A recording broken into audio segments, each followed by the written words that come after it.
Hi, my name is Gibson, and I'm the co-owner and creator of the Personal Development School. This is your daily breakthrough video, and in this video, I want to talk to you a little bit about the inside of the fearful avoidance world as they go through a breakup. So this will be a part of a series I do, and it's based on so many requests I have. But we're going to talk a little bit about some of the challenges, some of what's going on, and basically some of what's required if a partner is kind of like trying to reach back out to them and what's happening. And I also want to really reinforce the importance of if you're trying to get back together with somebody after a breakup, you have to show up for yourself, your needs, and your boundaries too. If you don't do that, you're just going to get back into an unhealthy relationship. So part of like trying to reconcile anything means breaking the original patterns that made it not good, right? So we'll talk a bit about that in general in this video.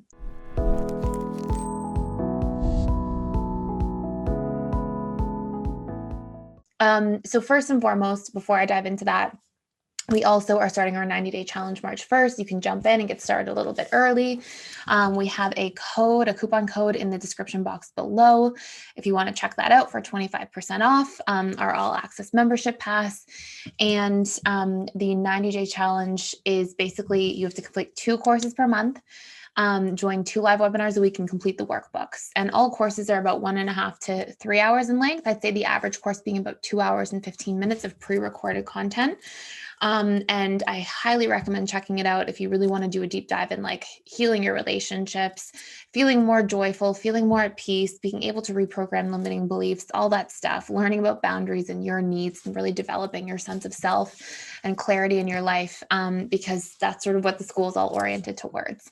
So check it out. And there's a money back guarantee if you're not like super, super happy as you sign up.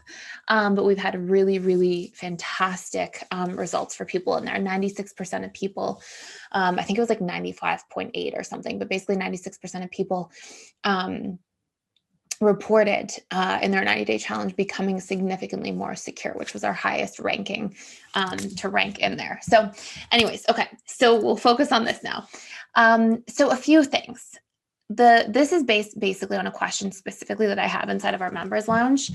And there's a whole bunch of questions in here. I think there's like 10 maybe in one question. And so I figured, you know what, I just cover a whole bunch of different bases because I hear stuff like this all the time. People ask me questions like this all the time in webinars.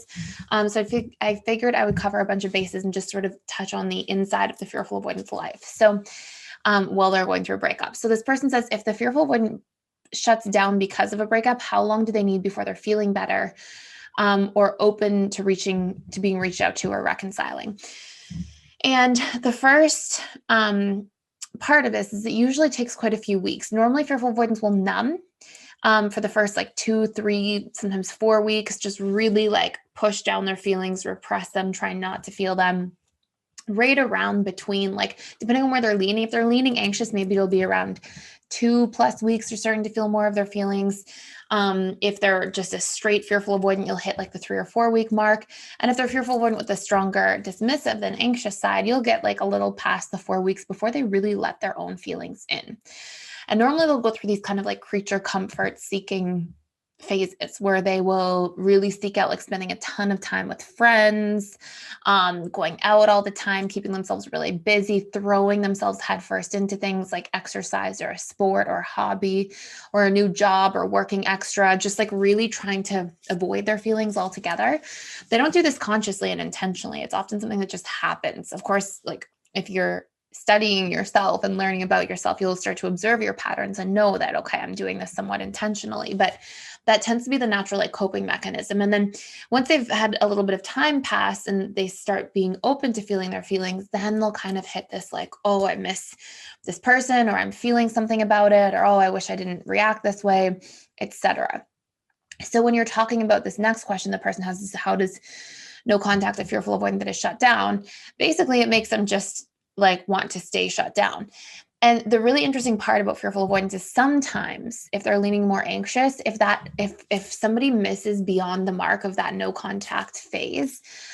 So for example, if somebody let's say somebody's fearful avoidant with a strong anxious side, they're leaning very anxious. Maybe at like 2.5 weeks, they start like feeling their feelings more and they miss their partner and they kind of have those abandonment wounds kick in. That's when like they're most open to reconciliation and communication. And I'm not necessarily saying that's for the right reasons. That's just when they're feeling their emotions the most.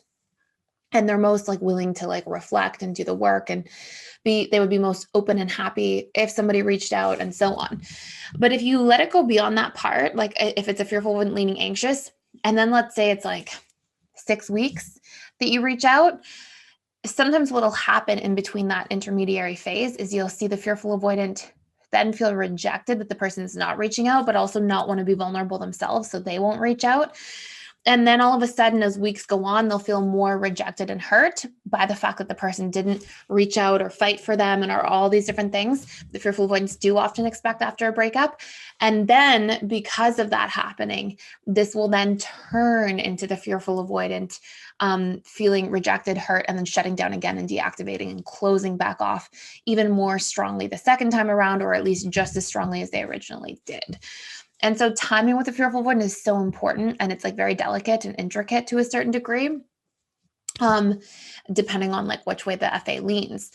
But again, like I can't stress enough, like it doesn't, we can talk about timing, we can talk about all the intricacies and how to leverage things and when somebody's like ripe to be open to reconciliation. But at the end of the day, like what you should be seeking if you're listening to this, thinking of a partner or an ex is this the right person for me? Am I open to working on the relationship? And will this person be open to working on the relationship? And how can we break those patterns? And how can I show up for myself and my boundaries? Because what you really don't want to be doing is chasing and then trying to get all this information to then get back into something at the expense of yourself or your own feelings, or if you're the only one willing to do the work. And so it really has to be a two-way street. And I can't stress that enough, especially with the more avoidant attachment styles. Like often anxious individuals are really willing, to work on the relationship, but the avoidance for, because they have their feelings minus their fears, they can be a little bit more hesitant or shut down or withdrawn or unwilling to be open and to be vulnerable. So it's very important to be aware of this. Now, the next question here that the person says is, because the FA has the most number of core wounds and possibly unmet needs, does being a fearful avoidant leaning anxious or fearful avoidant leaning dismissive affect how much time they need to come out of shutting down after a breakup and feeling better? Yes, we kind of just touched on that. It's a great question from this person. Very thoughtful and insightful. And what I want to add on this idea that the fearful avoidant has the most number of core wounds is that also is what makes the getting back together process so intricate.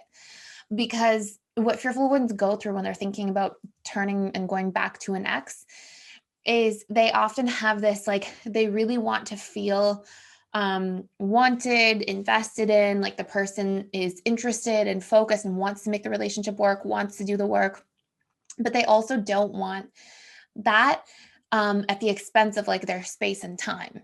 So they have this like really interesting dynamic where it's almost like they're playing both sides of the attachment spectrum, because to a certain degree they are. And it's like they want the investment and the care to be demonstrated, but they don't want somebody to be pushing too quickly or trying to move the needle too fast or be basically invading in the space and time they need to feel like they're processing and they're ready and they're getting ready and they're open to being vulnerable again and they're invested in making the relationship work. So it's like if you're the ex and you want to get back together, it's almost like you have to have this willingness to show and demonstrate and show up and say that you care. But if your actions are too smothering, if they're too intense, if you're moving too quickly, the fearful avoidant will shut back down again. And so it's like you have to watch out for that avoidant side and be patient and slow moving so that it creates some of this like desire for the fearful avoidant to be curious and also take action and be invested. But you also can't do that in a way that's showing disinterest, because the fearful avoidant will feel rejected and shut back down again. So it's complicated. And that's why I can't stress enough. Like, I love fearful avoidance. I was a previous fearful avoidant, as most of you probably know. And there's work to do to heal that attachment style. It's not for the faint of heart. You have to really get in there and show up for yourself and meet your needs and communicate boundaries and do that work and reprogram your painful wounds and stories. And there's lots to do. But like, as much as I have so much love and respect for fearful avoidance, and I understand that so much of their programming comes from trauma, they are probably the single most attachment style that has to do deep personal work to really feel like they're thriving in their relationships long term, to really feel like they're like happy and healed and in a good space. Um, and you could say the same thing about other attachment styles in different ways, but usually the fearful avoidance, the attachment style correlated with the most trauma and has had the most traumatic past and challenges. And so there's a lot to really work on and be present with. On the flip side, fearful avoidants are usually the most hardworking at the personal growth stuff because they have such a void of like relationship to self and such a desire to learn and grow. And usually they really like dive in head first and can really get those results. But it's just the reason I'm saying all this is that what I don't want is to be sharing this information and then somebody just uses this information to go walk on eggshells around somebody who then doesn't show up and do the work. And then you're back into, the turmoil of an old past relationship not working. And so I can't stress enough the importance of making sure that if you're using this information for that purpose, that you also get really clear about what you want, your non-negotiables, your boundaries, and that you take yourself fully into consideration and make sure that you're happy and you're seeing your needs met throughout this whole process as well. So hopefully this all makes sense. Stay tuned for the next part of the series where I will talk a little bit about the anxious and how they, the inside of their world after a breakup, as well as the dismissive avoidance. Thank you so much for watching. Thank you for being here. I'll also do one on secures. And please like, share, and subscribe, and I will see you in the next video.